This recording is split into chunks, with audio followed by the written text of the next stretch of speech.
Hello student, I am Dr. S. Kandare, HOD, Department of Botany, KMC College, Khopoli. Today we are going to consider a presentation titled Chlorophyta. The presentation deals with algae. Chlorophyta is the division from algae, and we are going to learn general characters of Chlorophyta. So here I am talking in two languages, that is, this presentation is bilingual for your better understanding. Okay, तर या ठिकाणी हे जे presentation आहे त्याचं title आहे क्लोरोफायटा. क्लोरोफायटा ही अलगी आहे, मराठीमध्ये त्याला तुम्ही शेवाळ असं म्हणता. तर ही अलगी क्लोरोफायटा हे डिव्हिजन आहे. ह्या डिव्हिजनबद्दल आपण त्याचे जनरल कॅरेक्टर्स काय आहेत त्याच्याबद्दल आपण माहिती घेणार आहोत. Now contents, the points we are going to consider here. What is algae? First of all, we shall learn what is algae. Then general features of Chlorophyta, distribution of Chlorophyta, range of thallus of Chlorophyta, cell structure of Chlorophyta, pigments of Chlorophyta, reproduction of Chlorophyta, and alternation of generations of Chlorophyta. These are the points that we are going to cover in this topic. Okay, तर आपण प्रथम पहिल्या मुद्द्यापासून चालू करूया. What is algae? Most of the students are familiar with this term algae. Algae are chlorophyllous, autotrophic, non-vascular, cryptogamic thallophytes. So this is the simplified definition of algae. I repeat, algae are the group where the plant are chlorophyllous, autotrophic, non-vascular, cryptogamic thallophytes. So I chose the important terminologies here and composed this definition.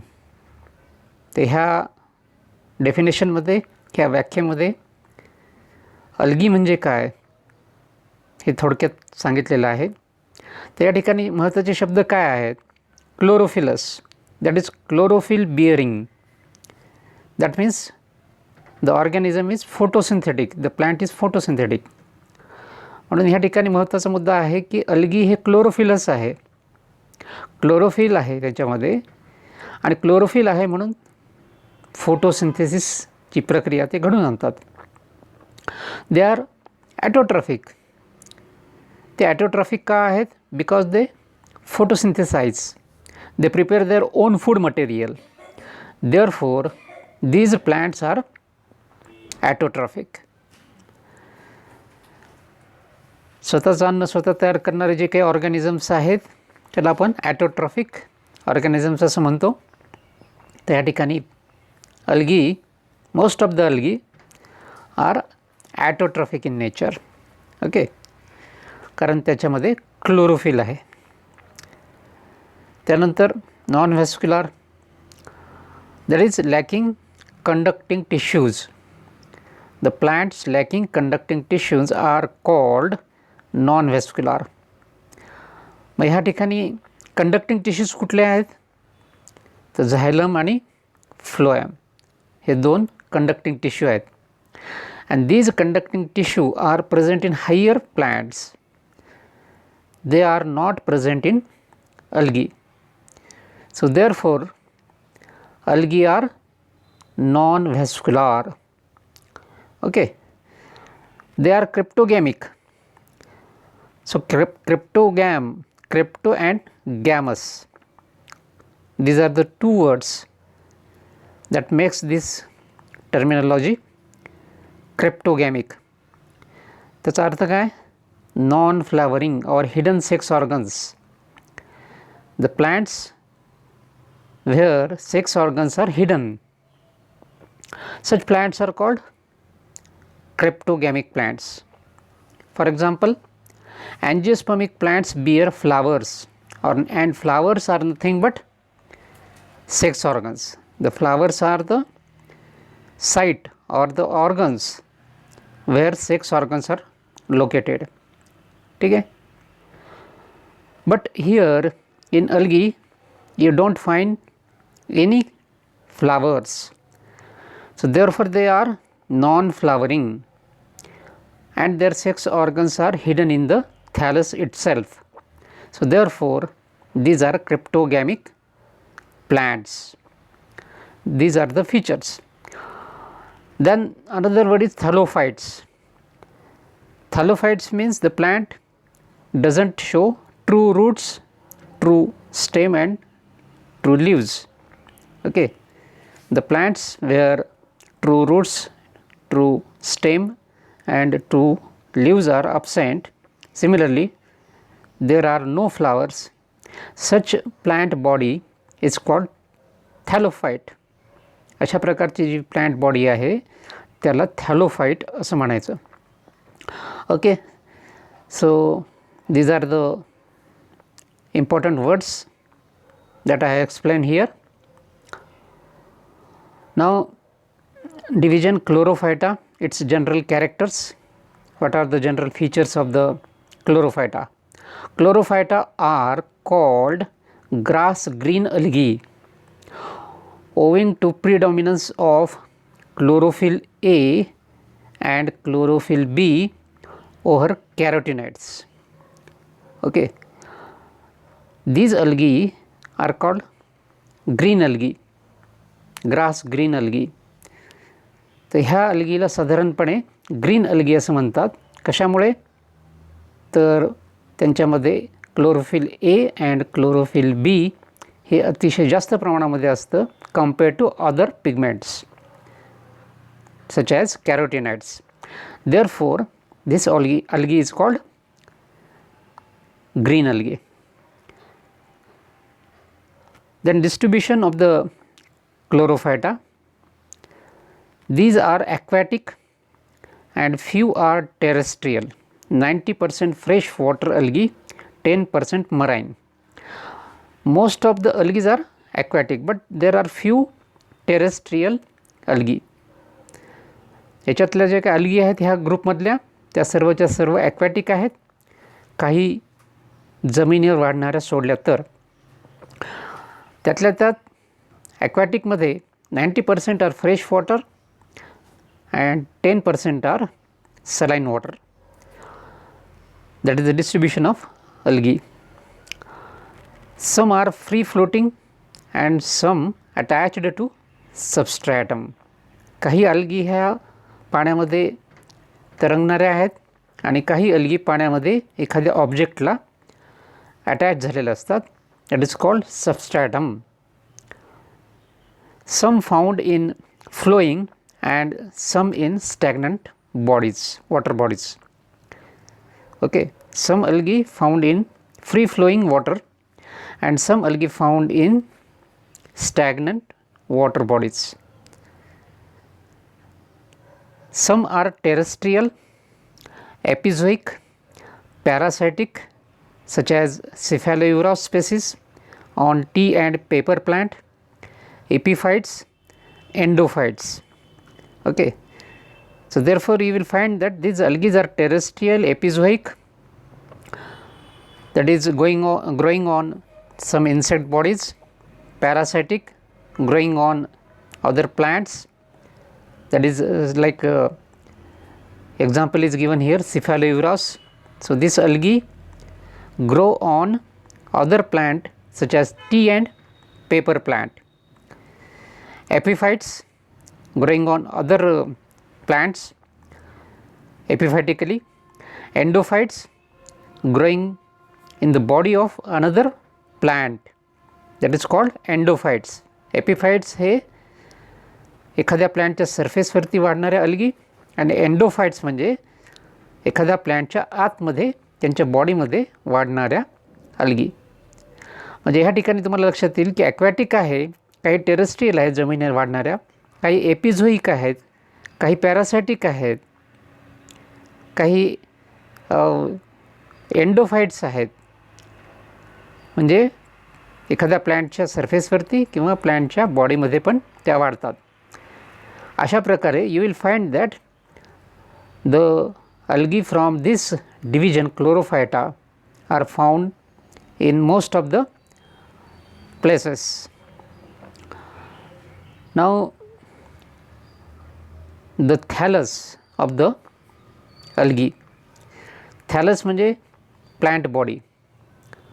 Okay, the algae does not show true root, true stem, true leaves and flowers. Therefore, such plant body is called thallus. Now, the range of the thallus in chlorophyta varies. There are different kinds of thallus in chlorophyta. So, what are these types of thallus in chlorophyta? The thallus may be filamentous, it may be unicellular, it may be multicellular, and it may be colonial. Okay. So, you will find that the main types of thallus in chlorophyta are filamentous thallus, unicellular thallus, multicellular thallus and colonial thallus. तर हे साधारण 4 प्रकार आपल्याला थॅलसचे पाडता येतात. पुन्हा this filamentous thallus is divided into unbranched filamentous thallus, branched filamentous thallus. This branched filamentous thallus is again divided into homotrichous thallus and heterotrichous thallus. Then unicellular thallus. The unicellular thallus grows as a motile thallus, then it grows as a non-motile thallus. So, unicellular thallus is divided into motile and non-motile thallus. Okay.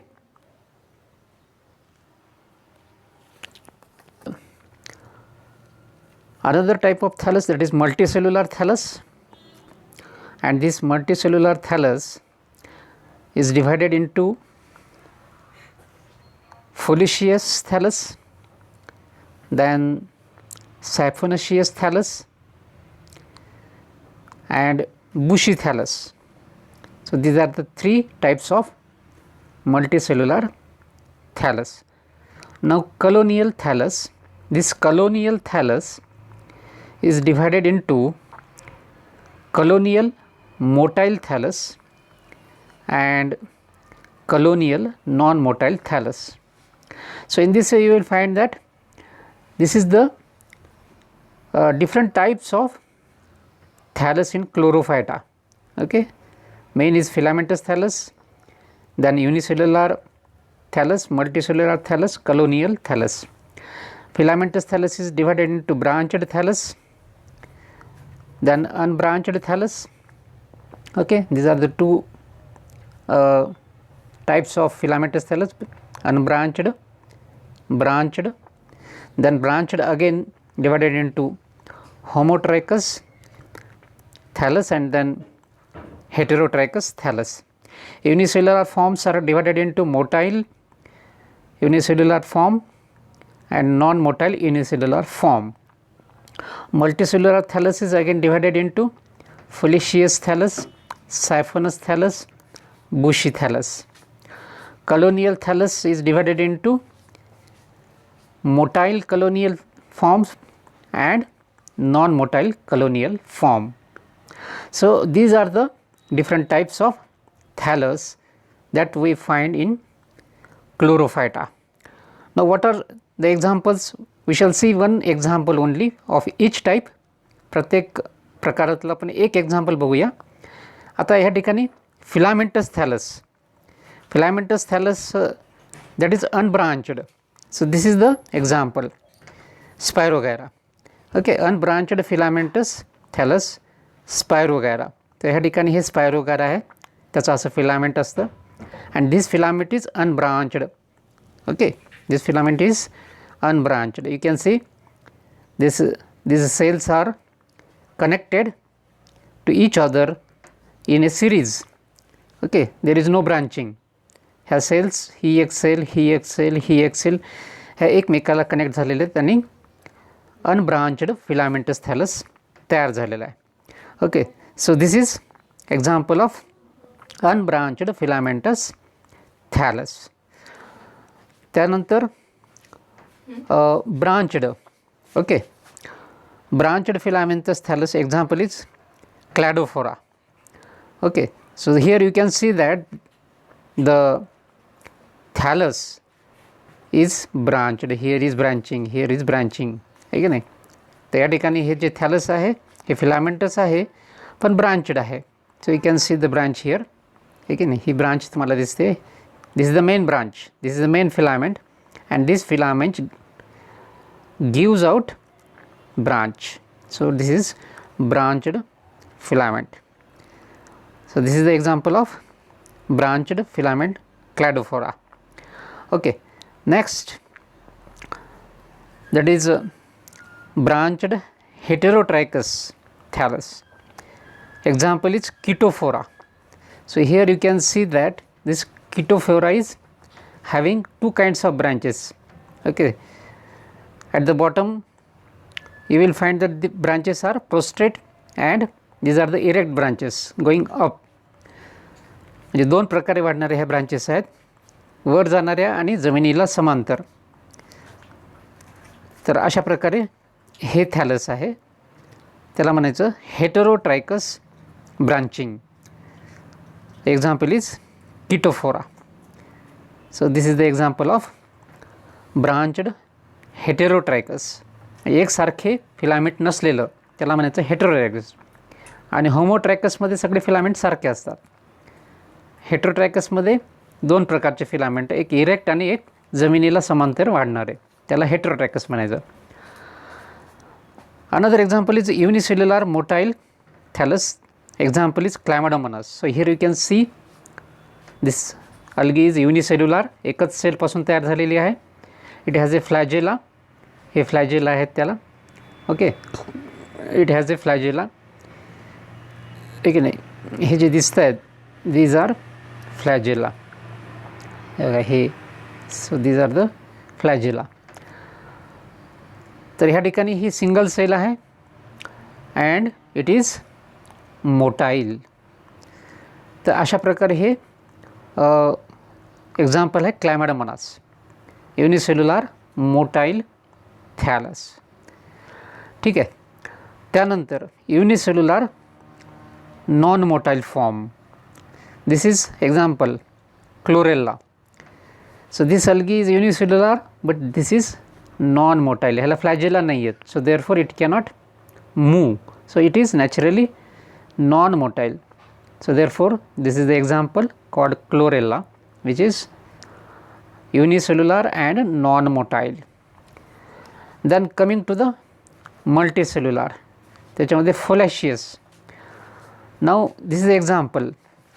Example is Alva, multicellular foliaceous thallus. त्या ठिकाणी तुम्ही जर बघितलं हे thallus आहे, फोलॅशियस म्हणजे पानासारखं पसरट अशा प्रकारचं thallus consisting of many cells. So it is multicellular foliaceous thallus. The example is Ulva. Okay, this is the thallus. Okay नाही, अनड्युलेटिंग मार्जिंग, हे असे फोल्डिंग झाले असल्यामुळे याला मार्जिंग आलेले आहेत. It has a hold fast at its base. ह्या hold फास्टने ते जमिनीला किंवा सबस्ट्रॅटमला चिटकून राहतं. So this is the example of multicellular foliaceous thallus. त्याच्यानंतर पुढचं एक्झाम्पल आहे siphonaceous thallus. So this is the example of siphonaceous thallus. Multicellular siphonaceous. Siphonaceous म्हणजे ट्युब्युलर थॅलस असलेलं. त्याचं एक्झाम्पल आहे कॉलेर्पा. कॉलेर्पामध्ये काय, द थॅलस इज ट्युब्युलर. तर हे थॅलस आहे हे समहॉट ट्युब्युलर आहे, ट्यूब लाईक आहे, पाईपलाईनसारखं दिसतं हे. So it is tubular thallus. Okay, and this example is Caulerpa. तर अशा प्रकारचं जे थॅलस आहे त्याला सायफोनेशियस थॅलस म्हणायचं. Another example of multicellular thallus is bushy thallus. Bushy म्हणजे झुडूप, बुश, BUSH, बुश म्हणजे झुडूप. अँजिओस्पर्मिक प्लांटचं जे झुडूप असतं त्यासारखं दिसणारं ही algae. So this is the example of bushy thallus that is multicellular. Example is Chara. तर या ठिकाणी कॅरा नावाची जी काही अल्गी आहे ती बघा, अँजिओस्पर्मिक प्लांट्स जसं असतं झुडूप, त्या झुडपासारखं हे दिसतं. हे इरेक्ट ब्रांचिंग आणि हे खाली रायझॉइड्स आहे की नाही, हे जमिनीकडे वाढणारे रायझॉइड्स. तर अशा पद्धतीने हे बुशी त्या ठिकाणी आपल्याला झुडपासारखं दिसतं, म्हणून it is called bushy. It is a multicellular consisting of many cells. Example is Chara. Now next type is colonial thallus. त्या कलोनियलमध्ये colonial motile thallus. Now this is the example of colonial motile thallus. Example is Volvox. So volvox algae show colonial form of thallus. So how is this colonial form? So these are the individual cells. हे एक sale आहेत, झुसफोर सारखे दिसणारे हे एक cells आहेत, आणि all these cells come together, एकमेकाला अशा कनेक्ट होतात आणि अशा प्रकारची ही अल्गी ही एक कॉलनी तयार करते. So this is the colony, and this entire colony is motile because there is presence of flagella. या ठिकाणी फ्लॅजेला आहेत ह्या अल्गीला, आहे की नाही. जर आपण बघितलं तर ह्या ठिकाणी ह्याला तुम्हाला फ्लॅजेला दिसतात. And with this flagella the entire colony can move. So this is a colonial algae which is motile. So this entire algae can move from place to place in water. So this is the example of colonial motile algae called volvox. Now another type of algal thallus is colonial non-motile. So this is example of colonial non-motile thallus. Example is Hydrodictyon. Okay, so here you can see the algae. These are the individual cells. ही एक sale आहे त्याची, आणि ह्या एक sale एकत्र आलेले आहे आणि अशा प्रकारची ही पूर्ण अशी कॉलनी तयार झाली आहे. Okay, so this is a single cell. This is the single cell, and this single cell come together forming a colony like this. So this is a colonial, but it is non-motile because it lacks flagella. So therefore it is non-motile. Okay, so these are the different types of thallus in Chlorophyta. Okay, Chlorophytaच्या अल्गीमध्ये हे विविध प्रकारचे थॅलस आपल्याला आढळतात. So you can see these types of different types of thallus of Chlorophyta. Okay, now next point, cell structure of Chlorophyta thallus. So how the cell is, it is single cell of thallus show two layers, outer and inner layer. Thallus cell show two layers, that is outer and inner layer. Outer layer is of pectose material. Okay, it consists of pectose which become pectin in water, and inner layer is of cellulose.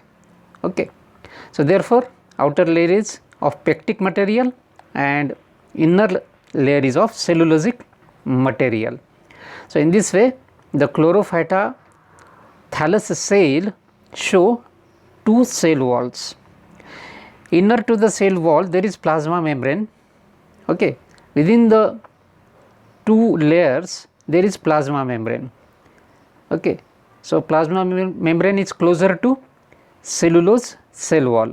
So within cellulose cell wall there is plasma membrane. There is centrally located vacuole bounded by tonoplast. Okay, this is another important feature of the cell of Chlorophyta, that is it has centrally located large vacuole, and this vacuole is surrounded by a cover or membrane called tonoplast. Okay. So this is the vacuole. There is nuclei, one or many. Okay. There are nuclei, it may be one or many. एक किंवा अनेक nuclei त्याच्यामध्ये आपल्याला आढळून येतात. Cell organelles like mitochondria, Golgi bodies, ribosome, endoplasmic reticulum, chloroplast with pyronates etc. these are present. So these are the common cell organelles, and these cell organelles also found in the cell. Motile unicellular algae has 2 or 4 whiplash flagella and an eye spot. तर काही अल्गीमध्ये ज्या motile आहे त्याच्यामध्ये व्हिप्लॅश टाईपचा flagella आपल्याला आढळतो. Okay, the type of the flagella is whiplash type of flagella, and there is eye spot. So this eye spot is sensory to light. So this is the important feature of the algae. Some of the algae has whiplash flagella and eye spot. So this is the important feature of the Chlorophyta single cell. Now pigments and reserve food in Chlorophyta. आता क्लोरोफायटामध्ये जे pigments आहेत त्याच्यामध्ये मग photosynthetic pigments primary and secondary हे दोन्ही पण, आणि reserve food काय असतं क्लोरोफायटामध्ये. Shapes of chloroplast varies in species, in different species, such as it may be the chloroplast may be cup shaped, stellate shaped, spiral shaped, girdle shaped, reticulate shaped, laminate. So these are the shapes. So chloroplast in Chlorophyta show different shapes depending upon the species. वेगवेगळ्या स्पेसिसमध्ये हे जे chloroplast आहे क्लोरोफायटाचं त्याच्यामध्ये वेगवेगळे आकार आपल्याला आढळतात. Cup shaped असेल, स्टिलेट शेप्ड असेल, spiral, girdle, reticulate, laminate etcetera etcetera. So these are the different shapes of chloroplast in Chlorophyta. The primary photosynthetic pigments are chlorophyll A and chlorophyll B. हे दोन महत्त्वाचे पिगमेंट्स आहेत. एक आहे chlorophyll A आणि दुसरं आहे chlorophyll B. So these are the two important primary pigments in photosynthesis that are involved in photosynthesis. Okay. Other subsidiary or secondary pigments are carotenoids. Carotenoids ह्या ग्रुपमध्ये हे पिगमेंट्स आहेत, that is alpha and beta carotenes, xanthophylls like lutein, zeaxanthin and violoxanthin. कॅरोटीन्सचे दोन प्रकार आहेत, कॅरोटिनॉइड्सचे दोन प्रकार आहेत, कॅरोटीन आणि झॅन्थोफिल्स. तर कॅरोटीनमध्ये अल्फा अँड बीटा कॅरोटीन आणि त्याच्यानंतर झॅन्थोफिलचे हे विविध प्रकार आहेत, lutein, zeaxanthin and violaxanthin. So these are the pigments. तर हे महत्त्वाचे पिगमेंट्स आहेत क्लोरोफायटाचे. ओके, त्यात क्लोरोफिल ए आणि बी हे मुख्य फोटोसिंथेटिक पिगमेंट आहेत आणि हे सेकंडरी आहेत, आहे की नाही. अल्फा अँड बीटा कॅरोटीन, झॅन्थोफिल्समध्ये lutein, zeaxanthin and violaxanthin. So these are the secondary pigments. तर हे महत्त्वाचे पिगमेंट्स आहेत क्लोरोफायटामध्ये. Chloroplast contain pyrenoids with protein surrounded by starch. तर क्लोरोप्लास्टमध्ये काय आहे, देर आर पायरेनॉइड्स. पायरेनॉइड्समध्ये काय आहे, protein which is surrounded by starch. म्हणजे थोडक्यात काय आहे, पायरेनॉइड म्हणजे याच्या भोवताली पायरेनॉइडमध्ये स्टार्च ॲक्युम्युलेट होतं. ओके, सेंट्रली प्रोटीन ग्रॅन्युलो असतो आणि त्या प्रोटीन ग्रॅन्युलोवरती स्टार्च ॲक्युम्युलेट होतो. तर ह्याच्यामध्ये जे क्लोरोप्लास्ट आहे त्याच्यामध्ये पायरोनाइट्स आपल्याला आढळतात क्लोरोफायटामध्ये. Okay, so this is the organisation of what can say pigment system. Okay, pigment system and starch is the reserve food material. तर अशा पद्धतीने ह्या ठिकाणी महत्त्वाचं जे काही आहे, स्टार्च हे सगळ्यात महत्त्वाचं कार्बोहायड्रेट आहे आणि काही fatty material in the form of oils आहे की नाही. हे जे आहे तर प्रमुख काय, प्रमुख अन्न आहे स्टार्च आणि मग oils. Okay, so this is the pigments and reserve food in the chlorophyta. Now coming to the another important aspect of the chlorophyta, that is reproduction. Reproduction occur by fragmentation, vegetative reproduction and asexual reproduction and sexual reproduction. म्हणजे ह्या ठिकाणी तुम्हाला लक्षात येईल की 4 रिप्रोडक्शनचे प्रकार आहेत: fragmentation, vegetative reproduction, asexual reproduction and sexual reproduction. So these are the main 4 types of methods of reproduction in chlorophyta. आता एक एक बघूया आपण. रिप्रोडक्शन इन क्लोरोफायटामध्ये पहिल्यांदा fragmentation. So what is mean by fragmentation? This is common type of reproduction. A fragment accidentally breaks away from parent thallus which grow in new thallus. So this is the most common method of reproduction. There is fragmentation. A small fragment detaches from the parent plant and that new that broken fragment grows into new thallus. Okay, म्हणजे मुख्य जे काही plant body आहे त्या plant बॉडीपासून एक तुकडा वेगळा होतो आणि तो तुकडा नवीन प्लांटला जन्माला घालतो. In some species special reproductive bodies called propagula are produced which detach from parent plant and grow into new thallus. या ठिकाणी आपल्याला काही क्लोरोफायटाच्या स्पेसीजमध्ये प्रोपिग्युला नावाचा एक प्रकार आहे. त्यामध्ये काय होतं की स्पेशल रिप्रोडक्टिव्ह स्ट्रक्चर डेव्हलप होतात and these are called propagula. And these propagula separate or detach from parent plant and grow into new thallus. नवीन थॅलसमध्ये ते डेव्हलप होतं. So this is fragmentation. Now next is asexual reproduction. It occurs by zoospores. Asexual reproduction मध्ये पण विविध प्रकारे sexual reproduction होतं. त्यामध्ये हा एक प्रकार आहे रिप्रोडक्शन बाय झूस्पोर. ह्या ठिकाणी काय होतं, by quadri multiflagellate zoospores are produced in vegetative or specialised cells called zoosporangia. Okay, झूस्पोरेंजियामध्ये काय होतं, झूस्पोर्स तयार होतात आणि ते झूस्पोर किती प्रकारचे आहेत, एकतर ते बाय क्वाड्री और मल्टीफ्लॅजिलेटेड असू शकतात. म्हणजे या ठिकाणी काय की झूस्पोर आहे परंतु त्याला एकतर 2 फ्लॅजेल असू शकतात किंवा त्याला 4 फ्लॅजेल असू शकतात किंवा अनेक फ्लॅजेल असू शकतात. म्हणजे झूस्पोर काय 2 फ्लॅजेलेवाले, 4 फ्लॅजेलेवाले किंवा अनेक फ्लॅजेले असलेले असू शकतात. अशा प्रकारे इथे ते are called bi quadri and multiflagellated zoospores. So this is the one method. Another method is by aplanospore. Some species under unfavorable condition produce non-flagellated thin-walled aplanospores. मग काही स्पेसीजमध्ये काय होतं की थोडी कंडिशन जर फेवरेबल नसेल, पाणी वगैरे कमी. आता अनफेवरेबल कंडिशन्स म्हणजे काय की ज्या ठिकाणी पाणी कमी आहे, कारण अल्गी म्हटलं की पाणी भरपूर लागतं आणि त्या ठिकाणी पाणी जर कमी झालं, अनफेवरेबल कंडिशन झाली तर अप्लॅनोस्पोर डेव्हलप होतात आणि aplanospore could not swim. Zoospore can swim. Therefore aplanospore does not possess flagella. हे त्याचं मुख्य कॅरेक्टर आहे. They are non flagellated thin walled aplanospore and these aplanospore fall on the ground and germinate to produce new thallus. मग ही एक method झाली झूस्पोर फॉर्मेशनची एक method, अप्लॅनोस्पोर फॉर्मेशनची दुसरी मेथड. त्याच्यानंतरची मेथड आहे हॅप्नोस्पोर फॉर्मेशन.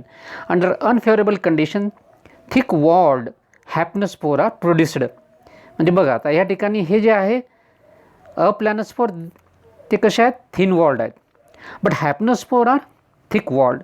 म्हणजे आणखी अनफेवरेबल कंडिशन जर झाली निर्माण तर मग ते प्लांट काय करतं, हॅप्नोस्पोर प्रोड्यूस करतं, आहे की नाही. कंडिशन फेवरेबल असेल तर झूस्पोर, थोडंसं अनफेवरेबल असेल तर अप्लॅनोस्पोर, त्याच्यापेक्षा अनफेवरेबल असेल तर हॅप्नोस्पोर. आणि मग ते हॅप्नोस्पोर पुन्हा जेव्हा कंडिशन फेवरेबल होईल तेव्हा ते जर्मिनेट होतात आणि नवीन प्लांटला जन्माला घालतात. Bye अकायनेट्स. In some species, very thick walled structures called akinets are produced for perenniation. आता ह्या ठिकाणी काय होतं की हे हॅप्नोस्पोरपर्यंत ठीक आहे, हॅप्नोस्पोर काय थिक वॉल्ड आहेत आणि ते लगेच जर्मिनेट होतात, म्हणजे कंडिशन जास्त अनफेवरेबल नसेल. पण त्याच्याही पलीकडे जाऊन कंडिशन आणखी अनफेवरेबल झाले तर आणखी थिक वॉल्ड अकायनेट्स तयार होतात. त्या ठिकाणी हॅप्नोस्पोर थिक वॉल्ड आहेतच, okay. Hypnospore are no doubt they are thick walled, but akinetes are very thick walled, त्याच्यापेक्षाही आणखी थिक वॉल्ड आहेत. And these akinetes are used for perennation. म्हणजे पेरिनेशन म्हणजे काय, अनफेवरेबल कंडिशन 2, 3, 4, 5 महिन्याची जर असेल, म्हणजे लॉंगर पिरियडचं जर अनफेवरेबल कंडिशन असेल तर त्या कंडिशनला ओव्हरकम करण्यासाठी akinetes are produced, because these are more thick walled structures, and these akinets help the plant to perinate or overcome more adverse conditions. तर हे त्याचे मेथड्स आहेत रिप्रोडक्शनचे, ओके. Asexual reproduction. त्यानंतर आता sexual reproduction, okay. So sexual reproduction occur by isogamy. Motile male and female gametes of similar dimensions called isogametes, they fuse together to form zygote. म्हणजे ही एक method आहे.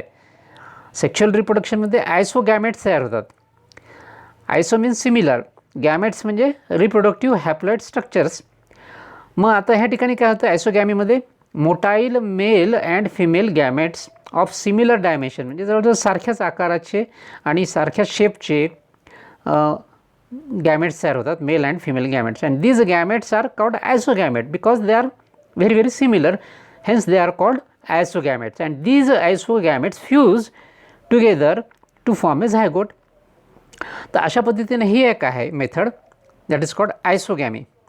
Another method is anisogamy, okay. Opposite to isogamy is anisogamy. Here motile male and female gametes are of unequal dimensions and they participate in fertilization to form a zygote. मग आता ह्या ठिकाणी काय, male and female are motile gametes but of unequal dimension, okay. The point you should notice here. So these anisogametes are of unequal dimensions, okay. नाही, महत्त्वाचं आहे. आता इथं कसं होतं, हे सिमिलर डायमेन्शनचे होते आयसोगॅमीमध्ये, सिमिलर डायमेन्शन्स. पण अनआयसोगॅमसमध्ये काय होतं, डायमेन्शन्स म्हणजे आकार आणि त्याचे साईज हे जे आहे हे वेगवेगळे असतं, त्याला अनआयसोगॅमस म्हणायचं. पुढची मेथड आहे oogamy, okay. So in this method male gamete is a small motile called antherozoid and female is non motile large called egg. They fuse to form zygote. आता ऊगॅमीमध्ये काय आहे, ऊगॅमीमध्ये काय होतं, मेल गॅमेट इज स्मॉल, छोटा आहे, त्यानंतर motile पण आहे, हालचाल करतो, म्हणून त्याला म्हटलेलं आहे antherozoid. And female is non motile, त्याच्या विरुद्ध फिमेल इज नॉन मोटाईल, ते हालचाल करत नाही. इट इज लार्ज, आहे की नाही. मेल स्मॉल आहे तर फिमेल लार्ज आहे. And it is called egg. तर हे ऊगॅमीमध्ये होतं and they fuse to form a zygote. तर अशा पद्धतीने तुम्हाला लक्षात येईल की ह्या ठिकाणी हे जे सेक्स ऑर्गन्स आहेत ते मेल गॅमेट आणि फिमेल गॅमेट तयार होतात. मेल अँथेरेझॉइड प्रोड्यूस करतो, फिमेल एग प्रोड्यूस करते आणि त्याचं फर्टिलायझेशन होऊन झायगोट तयार होतो. So these are the methods of sexual reproduction in Chlorophyta, okay.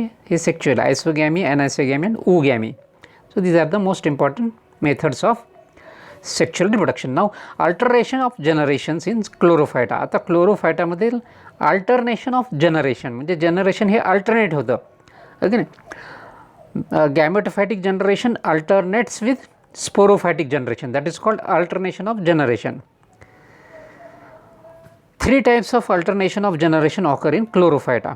कुठले कुठले आहेत? पहिला आहे हॅप्लॉन्टिक और haplobiontic type of generation. Alternation and generation मध्ये हॅप्लॉन्टिक और haplobiontic type of alternation of generation. So what happens here? In this type of alternation of generation, thallus हे haploid, जे मुख्य थॅलस आहे ते हॅप्लॉइड आहे. Zygote is the only phase where diploid generation is expressed, no separate diploid thallus exist. म्हणजे हा पहिला प्रकार आहे अल्टरनेशन ऑफ जनरेशनमधला. हा पहिला प्रकार काय आहे? हॅप्लॉन्टिक और haplobiontic type of alternation of generation. मग ह्याच्यामध्ये काय होतं? हॅप्लॉन्टिकमध्ये थॅलस जे आहे प्रमुख thallus, that thallus is haploid, this thallus is haploid. मग डिप्लॉइड कंडिशन कुठे दिसते? तर फक्त झायगोटमध्ये. म्हणजे haploid male and female fuse झाले की झायगोट तयार होतो. And zygote is the only diploid generation आहे की नाही. आणि वेगळं असं डिप्लॉइड जनरेशन तयार होत नाही. तर हॅप्लॉइडवरतीच हे डिप्लॉइड जनरेशन अवलंबून राहतं. No separate diploid thallus exist. म्हणजे ह्या ठिकाणी वेगळं असं डिप्लॉइड थॅलस आपल्याला दिसत नाही. No separate diploid thallus exist. मग डिप्लॉइड कंडिशन कुठं?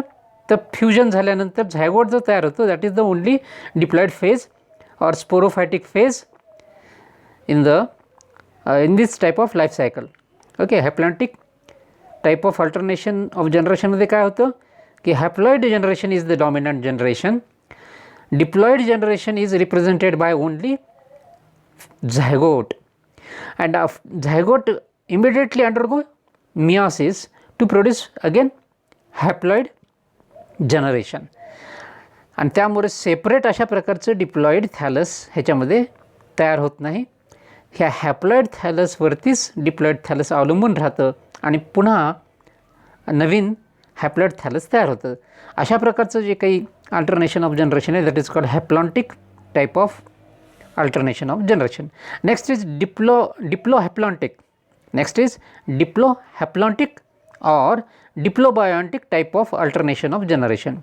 Diplohaploidic or diplobiontic type of alternation of generation.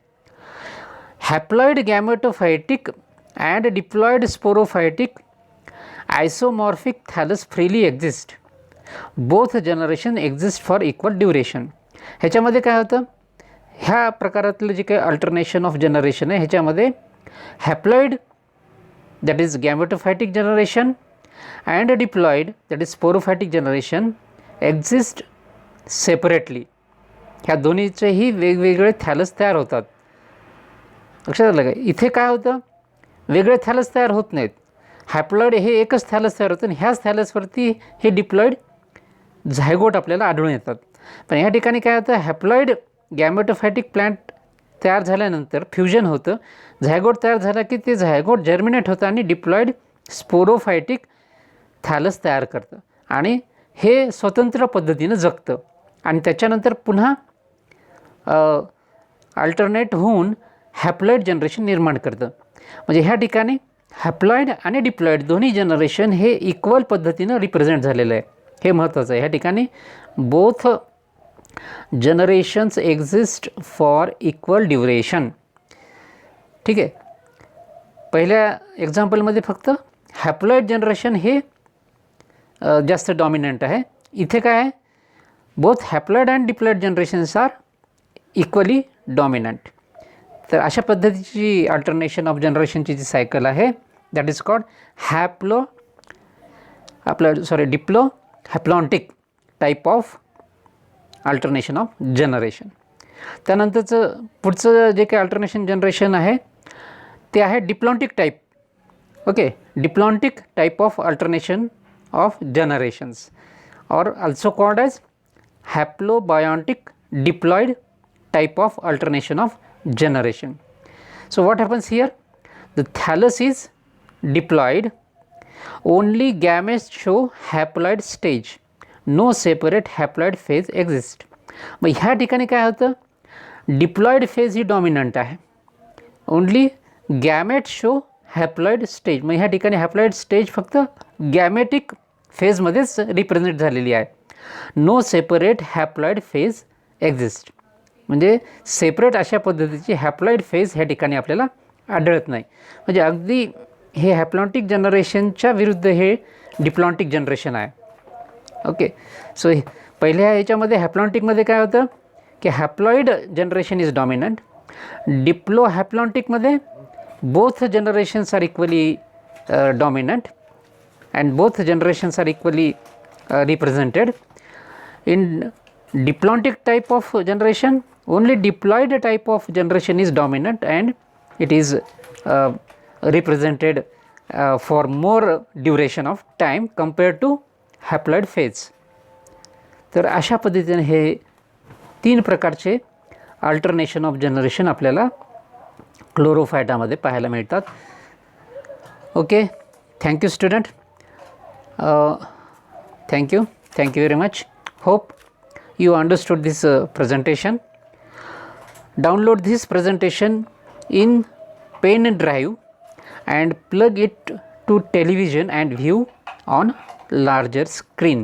So you can do this, download this particular presentation in your pen drive and plug that pen drive to television so that you can enjoy this presentation on bigger screen.